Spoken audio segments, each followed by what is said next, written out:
Hello pharmacist, welcome back to notes card. कैसे हैं आप सभी लोग? आई होप आप सभी बहुत अच्छे होंगे। तो आज जो हम बात करेंगे वो है डी फार्मा सेकेंड ईयर के फार्मेकोलॉजी एंड टॉक्सिकोलॉजी के चैप्टर नंबर 9 की बात करेंगे, जिसमें हमें देखना है drug acting on the kidney, यानी कि ऐसी कौन कौन सी ड्रग है जो किडनी पे एक्शन प्रोड्यूस करती है और क्या वो एक्शन प्रोड्यूस करती है, जिसमें हमें देखना है pharmacological action, dose, indication, contraindication. ठीक है, वैसे तो ये बहुत छोटा सा टॉपिक है जिसमें हमें 2 टॉपिक अपने क्लियर करने हैं, डायूरेटिक्स और एंटी डायूरेटिक्स, बट बहुत इंपॉर्टेंट भी है। तो साथ के साथ हम देखते चलेंगे एग्जाम के पॉइंट ऑफ व्यू से इंपॉर्टेंट क्वेश्चन। तो वीडियो को लास्ट तक और कंटिन्यू देखिएगा। इस चैप्टर के नोट्स आपको हमारी वेबसाइट पे मिल जाएंगे, जिसका लिंक इस वीडियो के डिस्क्रिप्शन में अवेलेबल है, तो आप वहां पे जाके चेक कर सकते हैं। साथ साथ ही आप इस वीडियो के साथ अपने पीडीएफ नोट्स को भी मैच करके चलें। अगर किसी स्टूडेंट के पास नोट्स नहीं है तो वो हमारी वेबसाइट पे जाके सारे के सारे फार्मेकोलॉजी रिलेटेड जितने भी नोट्स है वो डाउनलोड कर सकते हैं और उसके बाद आके वीडियो को एक बार चेकआउट कर सकता है। अगर टॉपिक से रिलेटेड कोई भी कंफ्यूजन होते हैं तो आप हमारे कमेंट बॉक्स में कमेंट्स कर सकते हैं, उसका आंसर आपको एज सुन एज पॉसिबल मिलेगा। नाउ स्टार्ट द वीडियो को स्टार्ट करने से पहले एज यूजुअल हम एक बार सिलेबस की ओर देख लेते हैं, जिसमें हमें पढ़ना है drug acting on the kidney, यानी कि हमें पढ़ना है definition, classification, pharmacological action, dose, indication, contraindication of diuretics और एंटी डायूरेटिक्स। डियर स्टूडेंट, अगर आपको ये सारी चीजें पढ़नी है और समझ में आनी है तो वो तभी आप आएंगे जब आपको यूरिनरी सिस्टम की एनाटॉमी एंड फिजियोलॉजी पता होगी, आपको नेफ्रॉन का स्ट्रक्चर पता होगा, नेफ्रॉन में कितने टाइप्स के कौन कौन से पार्ट्स होते हैं, किस टाइप से हमारे यूरिन का फॉर्मेशन होता है, क्योंकि ये जो ड्रग है ये डायरेक्टली और इनडायरेक्टली हमारे यूरिन पर इफेक्ट डालती है। इसीलिए मैंने आपको बोला कि आपको पता होना चाहिए कि यूरिन का फॉर्मेशन एक ह्यूमन बॉडी में किस तरीके से होता है। अगर आपको नहीं पता है तो उसमें कोई दिक्कत वाली बात नहीं है, आप हमारी ह्यूमन एनाटॉमी की वीडियो चेक कर सकते हैं नोट्स कार्ड पे। वहां पे आपको यूरिनरी सिस्टम में सारी चीजें आपको मिल जाएगी, यूरिन का फॉर्मेशन मिल जाएगा, क्लियरेंस टेस्ट मिल जाएगा, तब आप आके डायूरेटिक्स और एंटी डायूरेटिक्स के बारे में पढ़ सकते हैं। क्योंकि जब तक आपका बेसिक स्ट्रॉन्ग नहीं होगा आप बाकी की चीजें प्रॉपर तरीके से नहीं कर पाएंगे। ठीक है, क्योंकि डायूरेटिक्स और एंटी डायूरेटिक्स वो मेडिसिन होती है जो हमारे यूरिन पर इफेक्ट डालती है। तो वीडियो को स्टार्ट करते हैं। तो सबसे पहले हम जो बात करेंगे वो है हमारा डायूरेटिक्स। अब डायूरेटिक्स को जब समझेंगे तभी हमें नेक्स्ट वाला टॉपिक समझ में आएगा, एंटी डायूरेटिक्स। तो नॉर्मल टर्म में इसको समझते हैं कि डायूरेटिक्स होते क्या है। तो डायूरेटिक्स वो ड्रग हैं जो क्या करते हैं, यूरिन की फ्रिक्वेंसी को बढ़ा देते हैं, यानी कि यूरिन का जो वॉल्यूम है उसको क्या कर देंगे, बढ़ा देंगे। अब नॉर्मल वॉल्यूम कितना होता है? नॉर्मल वॉल्यूम होता है 1 to 1.5 लीटर पर डे, यानी कि 1 से 1.5 लीटर हमारा जो यूरिन का आउटपुट है वो पर डे में होता है। तो डायूरेटिक्स वो ड्रग होती हैं जो इस वॉल्यूम को क्या कर देंगी, बढ़ा देंगी। ठीक है, अब हमें सिंपल सी बात है, अगर हमें डायूरेटिक्स की फिजियोलॉजी समझनी है तो हमें पता होना चाहिए कि यूरिन का फॉर्मेशन होता कैसे। अब हम थोड़ा सा एचएपी में जाते हैं। आपने यूरिनरी सिस्टम में जब किडनी पढ़ा होगा तो आपने पढ़ा होगा नेफ्रॉन का स्ट्रक्चर, जिसमें क्या होता है, रीअब्जॉर्प्शन प्रोसेस होती है, यानी कि जितने भी हमारे यूजफुल सॉल्ट होते हैं वो रीअब्जॉर्ब होते रहते हैं और जो भी हमारे लिए वेस्ट मटेरियल होता है वो हमारा कलेक्टिंग डक्ट में चला जाता है।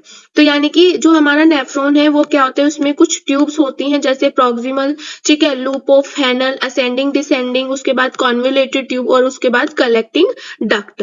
ठीक, तो बेसिक स्ट्रक्चर हम समझते हैं, हमें ज्यादा डीप में जाने की जरूरत नहीं क्योंकि हम यूरिनरी सिस्टम में ऑलरेडी पढ़ा चुके हैं। तो हमें क्या करना, हमें समझना है जब यूरिन का फॉर्मेशन होता है तो जो कलेक्टिंग डक्ट में आके कलेक्ट होता है वो क्या होता है, यूरिन होता है, यानी कि वो हमारी बॉडी के लिए वेस्ट होता है। उसमें कुछ ऐसे सॉल्ट भी होते हैं। तो सिंपल सी बात यह है कि जब हम यूरिन के आउटपुट को बढ़ा रहे हैं तो हमारा जो सॉल्ट होगा उसका भी क्या होगा, यूरिन में एक्सक्रीशन होगा, यूरिन के थ्रू एक्सक्रीट आउट होगा हमारी बॉडी से। तो इंटरनली इंटरनली क्या होगा, सोडियम का लॉस हो जाएगा। ठीक है, तो डायूरेटिक्स वो ड्रग होती हैं जो सोडियम को लॉस करती हैं और यूरिन को एक्सक्रीट आउट करती हैं वाटर की फॉर्म में, और ज्यादा यानी कि इंक्रीज फ्रीक्वेंसी में होगी। तो डेफिनेटली सी बात है कि डायूरेटिक्स वो सब्सटेंस होते हैं, वो ड्रग होते हैं जो यूरिन की फ्रीक्वेंसी को बढ़ा देते हैं। अब जब यूरिन की फ्रीक्वेंसी बढ़ेगी तो जितना भी हमारी बॉडी में एक्स्ट्रा फ्लूइड होगा वो भी बॉडी से बाहर निकल जाएगा। ठीक है, वाटर के फॉर्म में बाहर निकल जाएगा।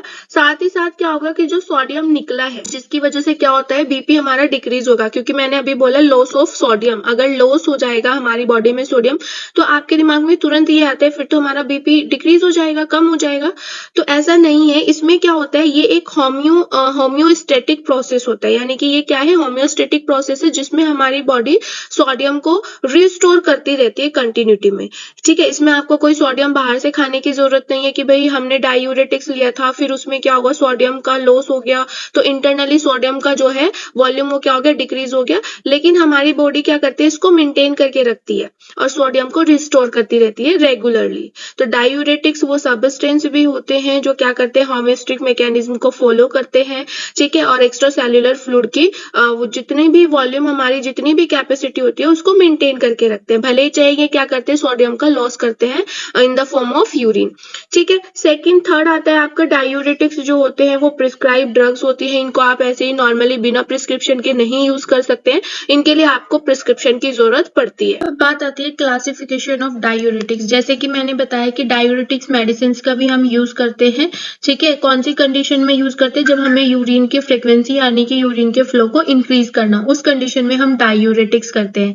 लेकिन एक बात आती है दिमाग में कि अगर यूरिन का फ्लो ज्यादा हो जाएगा तो डेफिनेटली सी बात है, जो सोडियम है वो लॉस हो जाएगा। लेकिन हमारी जो बॉडी होती है, ऐसा नहीं है कि सोडियम अगर लॉस हो जाएगा तो आपको बाहर से उसे इनटेक करना पड़ेगा, नहीं, ऐसा नहीं होता है।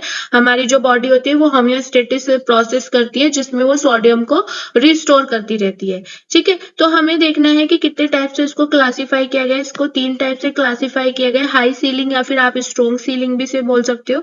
इनमें नेम से डिफाइन हो रहा है, जैसे इनिबिशन ऑफ सोडियम और पोटेशियम, यानी कि ये क्या करेगा, सोडियम और पोटेशियम की एक्टिविटी को इनिबिट करेगा। सेकंड हमारा आता है मीडियम इफिकेसी, जिसमें क्या होता है, इनिबिशन ऑफ सोडियम और क्लोराइड, यानी कि ये क्या करेगा, सोडियम और क्लोराइड की एक्टिविटी को इनिबिट करेगा। थर्ड हमारा आता है वीक डायूरेटिक्स। अब हमें क्या करना है, बारी बारी से इनके बारे में पढ़ने, तो फटाफट से आप स्क्रीनशॉट ले लीजिए। ठीक है, उसमें सबसे पहली बात हम करेंगे फ्रोसिडामाइड की, क्योंकि ये बहुत ज्यादा इंपॉर्टेंट ड्रग है और सबसे ज्यादा क्वेश्चन में पूछी जाती है। ठीक है, तो आप क्या कर सकते हो, या तो स्क्रीनशॉट ले सकते हो या आप कहीं पे राइट डाउन कर सकते हो, क्योंकि जितना आप राइट डाउन करके पढ़ोगे उतना इजीली आपको ये सारी चीजें क्लियर होंगी। केमिस्ट्री में भी आपने पढ़ी होगी और अब आप कोलॉजी में भी इनको पढ़ रहे हैं। अब बात आती है डायूरेटिक्स के फार्माकोलॉजिकल एक्शन की। तो जैसे कि हमने पिछली स्लाइड में भी पढ़ाया था। ठीक है, तो इसमें क्या होता है, सबसे पहला तो ये क्या कर देंगे, यूरिन के आउटपुट को इंक्रीज कर देंगे। दूसरा ये क्या कर देंगे, जो हमारा सोडियम का रीएब्जॉर्प्शन है नेफ्रॉन में, अब आपको पता होना चाहिए कि नेफ्रॉन के स्ट्रक्चर में क्या क्या चीजें होती है और कहाँ पे सोडियम का रीएब्जॉर्प्शन होता है। तो जैसे कि मैंने आपको पहले भी बोला, ये आपको तब पता चलेगा जब आपको यूरिनरी सिस्टम का चैप्टर पता होगा। ठीक है, तो ये क्या करता है, डायूरेटिक्स जो करता है वो क्या कर देता है, जहां पे भी नेफ्रॉन का जहां पे भी नेफ्रॉन में सोडियम का रीएब्जॉर्प्शन होता है उसको कम कर देता है, उसकी एफिकेसी को कम कर देता है। दूसरी बात ये क्या कर देगा, यूरिनरी सोडियम और वाटर लॉस को इंक्रीज कर देगा, जिसकी वजह से डेफिनेटली सी बात है कि यूरिन का आउटपुट भी किडनी में क्या हो जाएगा, इंक्रीज हो जाएगा। तो फार्माकोलॉजिकल एक्शन में सिर्फ आपको ये 2-3 बातें लिखनी है। सबसे पहली बात तो आपको यही मेंशन कर रही है कि ये किडनी में ये यूरिन का क्या कर देता है, आउटपुट इंक्रीज कर देता है। दूसरी बात, ये सोडियम का आउटपुट इंक्रीज कर देता है, जिसकी वजह से जो सोडियम का रीएब्जॉर्प्शन है वो कम हो जाता है। अब सबसे पहले जो हमारी ड्रग आती है वो है हमारा फ्रेसेमाइड। फ्रेसेमाइड कौन सी ड्रग होती है, लूप डायूरेटिक्स होती हैं। ठीक है, लूप डायूरेटिक्स क्यों बोला गया, क्योंकि ये लूप ऑफ हेनल, नेफ्रॉन के लूप ऑफ हेनल पे वर्क करते हैं। अब लूप ऑफ हेनल, जिन्होंने नेफ्रॉन का स्ट्रक्चर देखा होगा उनको पता होगा कि प्रोक्सिमल कॉन्वोल्यूटेड ट्यूब 2 पार्ट में डिवाइड हो जाती है, असेंडिंग और डिसेंडिंग। तो इनको क्या बोला गया है, लूप ऑफ हेनल बोला गया है नेफ्रॉन का। आपको ये भी पता होगा कि लूप ऑफ हेनल में सबसे ज्यादा रीएब्जॉर्प्शन होता है। तो बस हमें यही चीज यहीं पे नोटिस डाउन करनी है, जो फ्रेसेमाइड ड्रग होती है, जितनी भी लूप डायूरेटिक्स होती है वो लूप ऑफ हेनल यानी कि रीएब्जॉर्प्शन की एक्टिविटी को इनहिबिट करती है। यहाँ पे सबसे ज्यादा इफेक्ट शो होता है, इसीलिए इसको क्या बोला जाता है, हाई सीलिंग डायूरेटिक्स भी बोला जाता है, क्योंकि सबसे ज्यादा जो सॉल्ट का रीएब्जॉर्प्शन होता है वो लूप ऑफ हेनल पे होता है। और ये जितनी भी मेडिसिन होती है लूप डायूरेटिक्स की, ये क्या करती है, उन एक्टिविटी को इनहिबिट करती है। ठीक है, तो ये क्या करेंगे, पर्टिकुलर सोडियम क्लोराइड रीएब्जॉर्प्शन को इनहिबिट करेंगे, जिसकी वजह से जो सोडियम और जो जितना भी एक्स्ट्रा फ्लूइड है वो क्या हो जाता है, यूरिन के थ्रू बाहर निकल जाता है। और ये जो होते हैं, ये क्या होते हैं, सोडियम पोटेशियम क्लोराइड के सिम्पोर्टर होते हैं। अब सिम्पोर्टर क्या है? तो सिम्पोर्टर एक ऐसा ट्रांसपोर्ट होता है जिसमें दो या दो से अधिक एलिमेंट एक साथ ट्रांसपोर्ट होते हैं, उनको बोला जाता है सिम्पोर्टर। तो जो फ्यूसोमाइड होते हैं वो क्या करते हैं, सोडियम क्लोराइड पोटेशियम सिम्पोर्टर को भी क्या कर देंगे, ब्लॉक कर देंगे, एक्टिविटी को ट्रांसपोर्ट नहीं हो पाएंगे, यूरिन के थ्रू बाहर निकल जाएंगे। तो ये जस्ट इसका फार्माकोलॉजिकल एक्शन है फ्यूसोमाइड का, ठीक है। उसके बाद अगर इसके इंजेक्शन की बात की जाए तो it can be taken by injection into when और माउथ, यानी कि माउथ और वेन के थ्रू हम इसको दे सकते हैं। डोजेस की अगर मैं बात करूं तो 20 to 80 mg इनमें इनको दिया जाता है मॉर्निंग में डेली, ठीक है। अगर रिनल इफेक्ट की बात की जाए तो 200 mg पर आवर्स इसको दिया जाता है with the help of IV route, यानी कि इंट्रामस्कुलर रूट, ठीक है। और इसका जो यूज होता है वो सबसे ज्यादा किस में होता है, हार्ट फेलियर में होता है। हार्ट फेलियर में क्यों होता है, क्योंकि ये सबसे ज्यादा जो प्रोटेक्टेड एरिया है वो किस में यूज करते हैं, आपका लूपोफेनल, जहाँ पे हमारा किसका रीएब्जॉर्प्शन होता था, सोडियम क्लोराइड का रीएब्जॉर्प्शन होता था। नेक्स्ट इसमें हमारा आता है इंडिकेशन, किस कंडीशन में हम इसको यूज कर सकते हैं। तो जब फ्लूइड का जो वॉल्यूम है वो ओवरलोड हो जाए, एडिमा में हम इसको यूज कर सकते हैं, कंजेस्टिव हार्ट फेलियर में हम इसे यूज कर सकते हैं, रीनल और लीवर फेलियर में हम इसको यूज कर सकते हैं, नेफ्रोटिक सिंड्रोम में हम इसको यूज कर सकते हैं।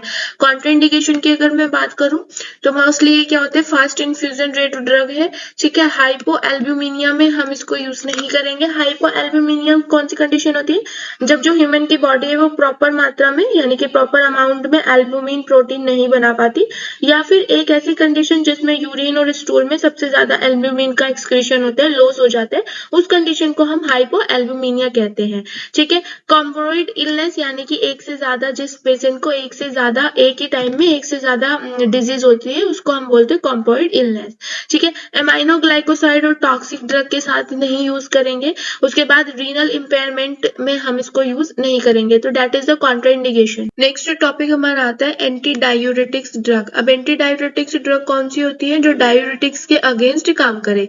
अगर आपको डायूरेटिक्स की डेफिनेशन पता है तो आपको इजिली एंटी डायूरेटिक्स की डेफिनेशन भी पता चल जाएगी। डायूरेटिक्स कौन से होते थे, जो यूरिन के एलिमिनेशन को इंक्रीज करते थे। तो एंटी डायूरेटिक्स कौन से होंगे, जो यूरिन के एलिमिनेशन को क्या कर देंगे, डिक्रीज कर देंगे। यानी कि एंटी डायूरेटिक्स मेडिसिन वो मेडिसिन होती है जो वाटर के एक्सक्रीशन को क्या करती है, इनिबिट करती है विदाउट अफेक्टिंग सॉल्ट एक्सक्रीशन, यानी कि कोई भी सॉल्ट के एक्सक्रीशन पे कोई भी इफेक्ट नहीं डालेंगे। दूसरी बात, एंटी डायूरेटिक्स ड्रग हम उन पेशेंट को भी देते हैं लाइक डायबिटीज वाले जो पेशेंट होते हैं जिनमें हमें यूरिन का जो वॉल्यूम है वो रिड्यूस कराना है, तो उस कंडीशन में भी हम एंटी डायूरेटिक्स ड्रग यूज करते हैं। क्लासिफिकेशन की अगर मैं बात करूं तो 3 टाइप से इनको क्लासिफाई किया गया है। फर्स्ट है एंटी डायूरेटिक्स हार्मोन्स, क्योंकि हार्मोन्स का भी सबसे ज्यादा इसमें महत्व होता है, रोल होता है, क्योंकि हार्मोन्स ही क्या करते हैं, डायूरेटिक्स को हैंडल करते थे, ठीक है, कंट्रोल करते थे। तो एंटी डायूरेटिक्स हार्मोन्स भी इसमें यूज होंगे। सेकंड आता है न्यूट्रिएटिक, ठीक है। थर्ड आता है मिसलेनियस। तो 3 टाइप के इनका क्लासिफिकेशन होता है। वन बाय वन फटाफट से देखते हैं। एंटी डायूरेटिक्स की जो सबसे फर्स्ट ड्रग है वो है डेस्मोपेरेसिन। डेस्मोपेरेसिन हम कब यूज करते हैं, जिन पेशेंट को सबसे ज्यादा प्यास लगती है या बार बार क्या हो रहा है, यूरिन का जो आउटपुट है वो इंक्रीज हो रहा है, उस कंडीशन को कंट्रोल करने के लिए हम डेस्मोपेरेसिन यूज करते हैं। ये कब हो सकता है, या तो किसी पेशेंट के सर में कोई इंजरी है या after certain type of surgery, हाँ क्या हो सकता है, या तो प्यास लग सकती है या बार बार यूरिन का आना हो सकता है, तो उस कंडीशन को रोकने के लिए हम डेस्मोपेरेसिन देते हैं। फार्माकोलॉजिकल एक्शन की बात करें तो जो डेस्मोपेरेसिन होते हैं वो क्या करते हैं, V2 रिसेप्टर पे एक्ट करते हैं, बाइंड करते हैं। अब V2 रिसेप्टर कहाँ पे होते हैं, आपने अगर नेफ्रॉन का स्ट्रक्चर देखा होगा तो उसमें क्या होता है, डिस्टल कॉन्वोल्यूटेड ट्यूब होती है after the loop of Henle, ठीक है, और कलेक्टिंग डक्ट होती है नेफ्रॉन में। तो उसके मेम्ब्रेन पे क्या होता है, V2 रिसेप्टर के साथ बाइंड होते हैं, जिसकी वजह से एडिनाइल साइक्लेज जो एंजाइम होते हैं वो क्या हो जाते हैं, स्टिमुलेट हो जाता है। जैसे ही वो स्टिमुलेट होगा तो जो हमारा इंट्रासेल्युलर कैस्केड है वो क्या होगा, कलेक्टिंग डक्ट की वजह से जो हमारा वाटर चैनल का सिक्रीशन है वो इंक्रीज हो जाएगा, जिसको आपने क्या बोला, क्वाकापोरिन्स बोलते हैं हम लोग। और ये जो वाटर की जो परमेबिलिटी है वो क्या हो जाएगी, इनहेंस हो जाएगी, ठीक है। तो ये जस्ट इसका क्या है, फार्माकोलॉजिकल एक्शन है। डोज की अगर बात करूं तो अडल्ट्स में 10 से 40 म्यूग्राम पर डे दिया जाता है, जिसको 2 से 3 डोज में डिवाइड कर दिया जाता है। चिल्ड्रंस की अगर मैं बात करूं तो 5 to 10 एट बेड टाइम। ठीक है, ओरल की अगर बात करूँ तो 0.1 से 0.2 mg। ठीक है, पैरेंट्रल अगर हम इसको यूज करते हैं तो 2 to 4 μg पर डे, और इसको भी डिवाइड कर दिया जाता है 2 से 3 डोज में। इंडिकेशन की अगर मैं बात करूँ तो पॉलीयूरिक में इसको यूज किया जाता है। नॉक्टूरिया, नॉक्टूरिया कौन सी कंडीशन होती है? ये एक ऐसी कंडीशन होती है जिसमें रात के टाइम पेशेंट को बार बार यूरिन के लिए जाना पड़ता है। डायबिटीज में हम इसको यूज कर सकते हैं, हीमोफीलिया में हम इसको यूज कर सकते हैं। कॉन्ट्राइंडिकेशन की अगर मैं बात करूं तो कॉन्ट्राइंडिकेशन रीनल डिजीज और कार्डियक इनसफिशिएंसी में हम इसको यूज नहीं करेंगे। हाइपोनेट्रियमा में हम इसको यूज नहीं करेंगे। हाइपोनेट्रियमा कौन से होते हैं? जिसमें जो हमारा सोडियम का कंसंट्रेशन हो जाता है वो लेस देन हो जाता है 135 से, यानी कि ये जो कंडीशन होती है ये इलेक्ट्रोलाइट इम्बैलेंस की होती है। हाइपर सेंसिटिविटी में हम ये लोग यूज नहीं करेंगे इसको, तो that is the contraindication of anti diuretics drug. Next class में हमें पढ़ना है चैप्टर 10, जिसमें हम पढ़ेंगे पर्टिकुलर हार्मोन्स के बारे में, हार्मोन्स एंटागोनिस्ट के बारे में, जिसमें से हमें पढ़ना है thyroid hormones, anti thyroid drug, parathormone, calcitonin, vitamin D, insulin, oral hypoglycaemic agent, oestrogen, progesterone, oxytocin, corticosteroid. Particular in topics के बारे में हम बात करेंगे नेक्स्ट चैप्टर में, नेक्स्ट क्लास में। Thank you for watching this video. If you have any query and question, then ask me in comments box. Thank you so much.